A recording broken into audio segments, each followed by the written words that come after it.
নমস্কার, পারমিতার হেসেলে আপনাদের সবাইকে স্বাগত জানাই।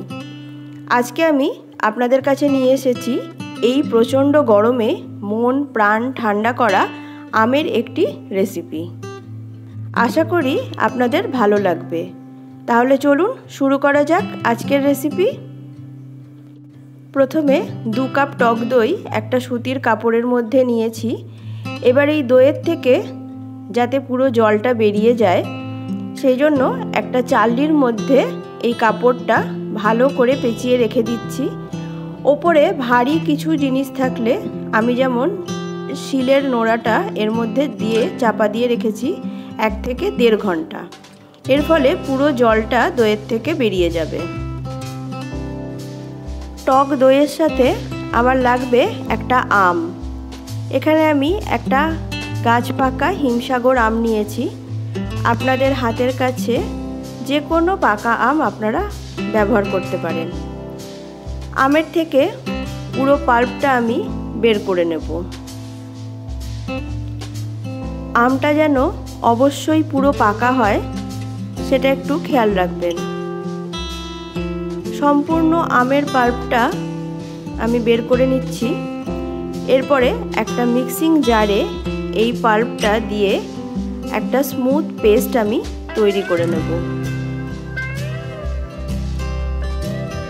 2 কাপ টক দইয়ের জন্য আমি একটা আম ব্যবহার করেছি।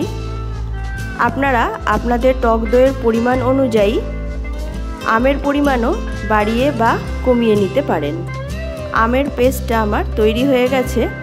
এবার গ্যাসের মধ্যে একটা কড়াই বসিয়ে সম্পূর্ণ আমের পেস্টটা দিয়ে দেব। আর দেব 2 চামচ গুঁড়ো চিনি। এবার এই চিনির সাথে আমটা খুব ভালো করে জাল দিতে থাকবো যতক্ষণ না চিনিটা পুরোটা গলে যায় আর আমের রঙটাও চেঞ্জ হয়ে যায়। আমটা এভাবে জাল দেওয়ার কারণ একটাই, আমের মধ্যে যদি কোনো রকম টক ভাব থাকে তাহলে এই প্রসেসিংটার জন্য সেই টক ভাবটা কেটে যাবে। দেখুন আমটা অনেকটা শুকিয়ে গেছে আর কালারটাও চেঞ্জ হয়ে গেছে। আমের পেস্টটা জাল দেওয়া হয়ে গেছে। আর খুব বেশি এটা জাল আমি দেব না। এবারে এই পেস্টটা নামিয়ে নেব, তারপরে ঠান্ডা করে নেব।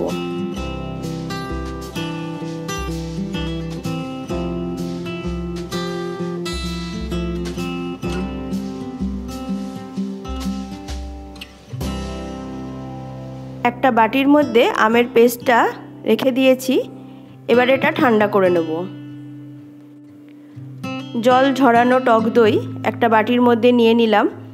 এবার একটা হ্যান্ড হুইস্কের সাহায্যে খুব ভালো করে দইটা ফেটিয়ে নেব যাতে দইয়ের মধ্যে কোনো রকম লাম্প না থাকে। দইটা একেবারে স্মুথভাবে ফেটানো হয়ে যাবে। দেখুন দইটা কতটা স্মুথ হয়ে গেছে। এবার এই ঠান্ডা করা আমের পাল্প আমি একটু একটু করে দেব আর এই দইয়ের সাথে মেশাতে থাকব। দেখুন দইয়ের কালারটা কি সুন্দর চেঞ্জ হয়ে যাচ্ছে।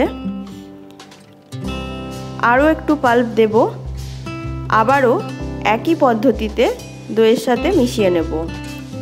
এভাবে সম্পূর্ণ পাল্পটাই আমি দইয়ের সাথে মিশিয়ে নেব।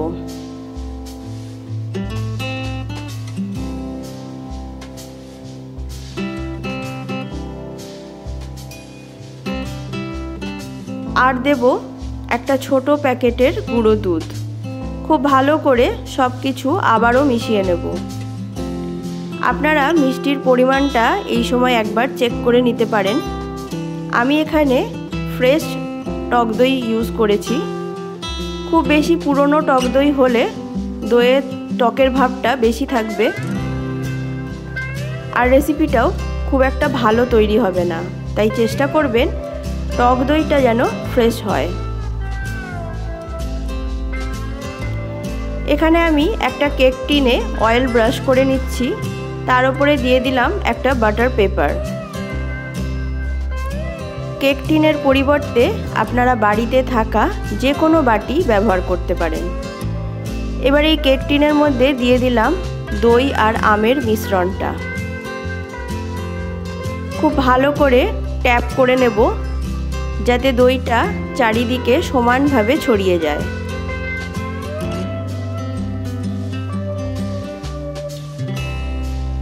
ওপরটাও যতটা সম্ভব আমি সমান করে দিচ্ছি।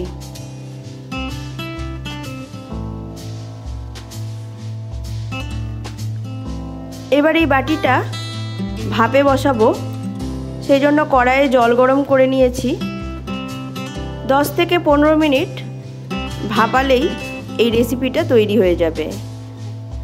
একটা টুথপিকের সাহায্যে আমি দেখে নিলাম, টুথপিকটা ক্লিন বেরিয়েছে, তার মানে রেসিপিটা জমাট হয়ে গেছে। নর্মাল টেম্পারেচারে ঠান্ডা করে নেওয়ার পরে 2 ঘন্টা ফ্রিজে চিল্ড করে নিয়েছি। এবার একটা ছুরির সাহায্যে কেক টিনের পাশে ভালো করে এভাবে ছাড়িয়ে নিলাম। একটা প্লেট উল্টো করে এই কেক টিনের ওপর রেখে কেক টিনটা আস্তে করে ওপরে ট্যাপ করলেই এই আমের ভাপা দই বেরিয়ে আসবে।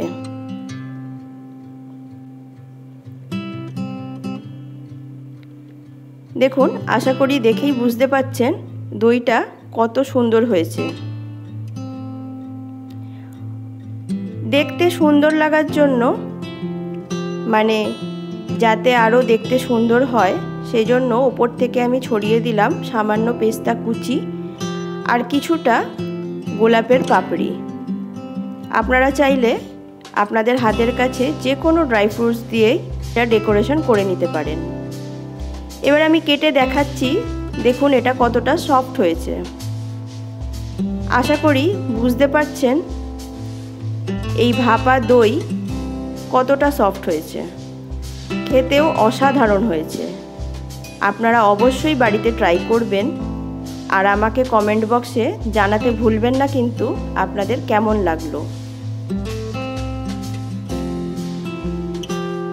আজকের এই আমের ভাপা দইয়ের রেসিপি যদি আপনাদের ভালো লেগে থাকে, আমার ভিডিওতে কমেন্ট করবেন ও একটা লাইক করে দেবেন।